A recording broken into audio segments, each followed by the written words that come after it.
Come back True to Horse. Today we got that Morgan mare I worked with yesterday.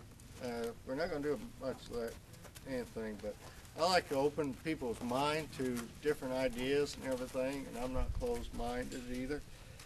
And so, I believe in giving everybody and everyone a chance. So we got Sunny here behind me.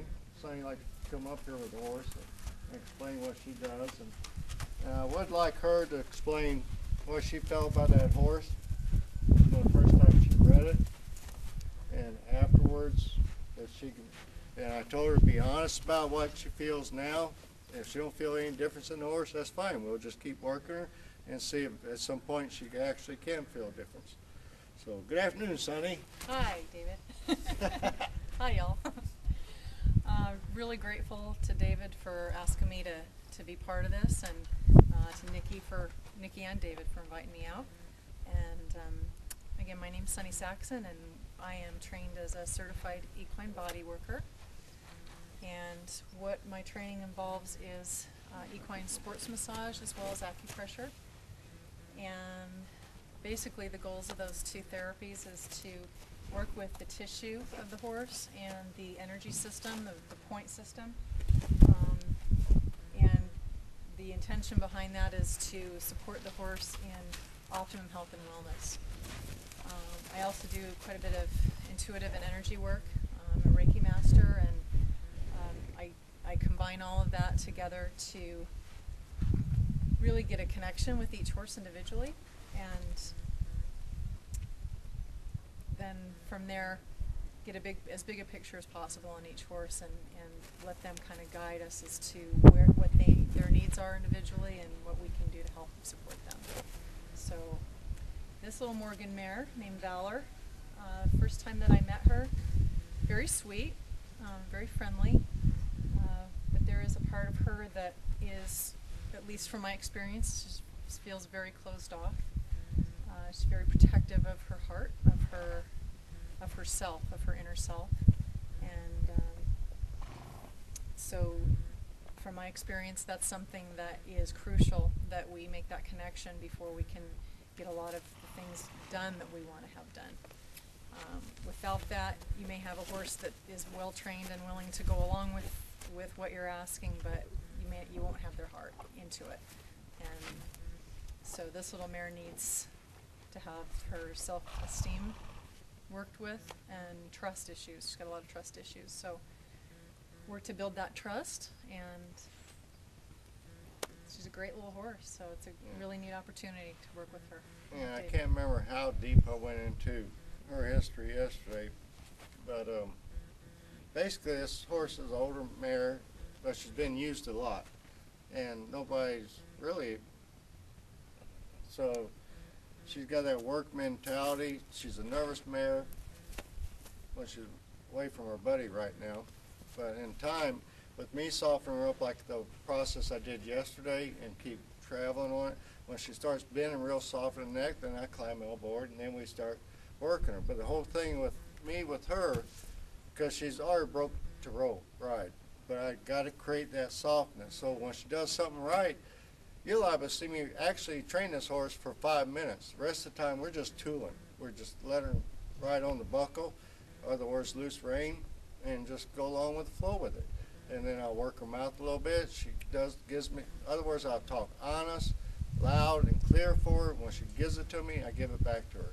I mean, that's like anything, and it doesn't matter if you're dealing with horses, people. That's why this mare has shut herself down, because nobody's ever gave it back to her.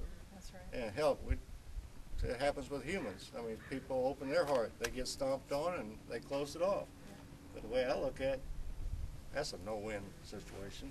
And the same way this mare will be happier, she'll enjoy, and as time goes on, she'll be meeting me at the gate. Her other buddy, she was a little standoffish when I first started working her, and now she's right there at the gate waiting for me to get her. So would you like to give a short demo of what you do, or what? Totally up to you, Sunny. Well, what I would like to say, first of all, with what David did yesterday and then watching him put the halter on her here this afternoon, is I did see a softness there. She bended her freely, bended her neck over to him to put that halter on. She does move her feet with just a little coaxing. There's quite a bit of softness there, so she's Yeah, it's not.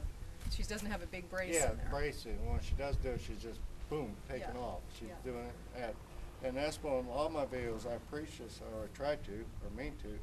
You know, when you're doing like the in hand work, it's not important how fast you do it. To me, like with her, when I start doing in hand work, I want her to walk off, unless my energy says trot or lope.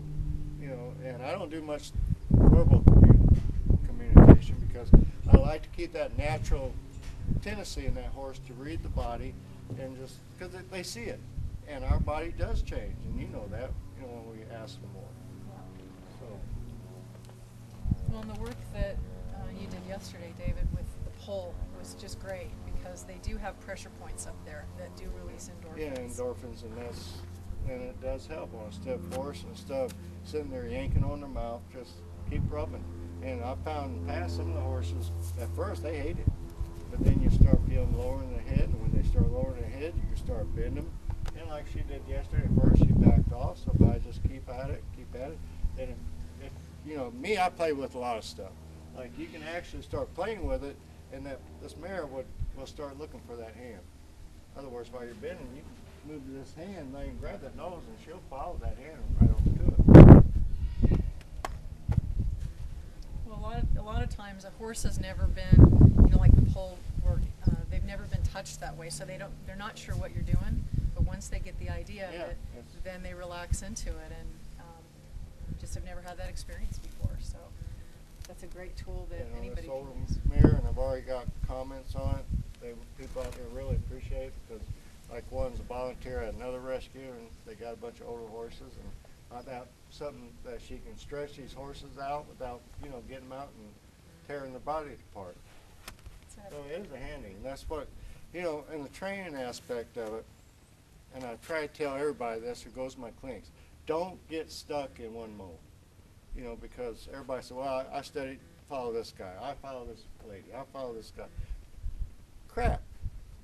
You know, do what works, have what I call my little bag of tricks, put everything in your bag of tricks, so that way you can got something you pull out. And like this, it's something I learned years ago, and I keep it. I don't use it much anymore, but like on this mare, it's coming in handy. Same way my clicker stuff, the way I do it. You know, it's in there, and if I need it, I can do it, because I'm not going to run off. One of the few people to join up with a horse, I refuse to run around the round pen, because I call that wearing them down. I mean, and honestly, you know, we can sugarcoat it, but that's what it is. You're just wearing a horse down until they lower their head.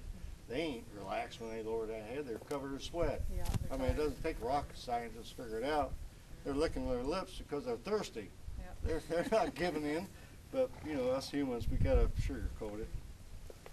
Well, and it's important what you said about, you know, having that whole bag of tools to draw from, because there's no two people alike, there are no two horses No. alike. They've all got their own personality, and what worked beautifully with the horse yesterday, this horse isn't going to work at all, so you have to be flexible. And, Yeah, you got to get to it. yeah.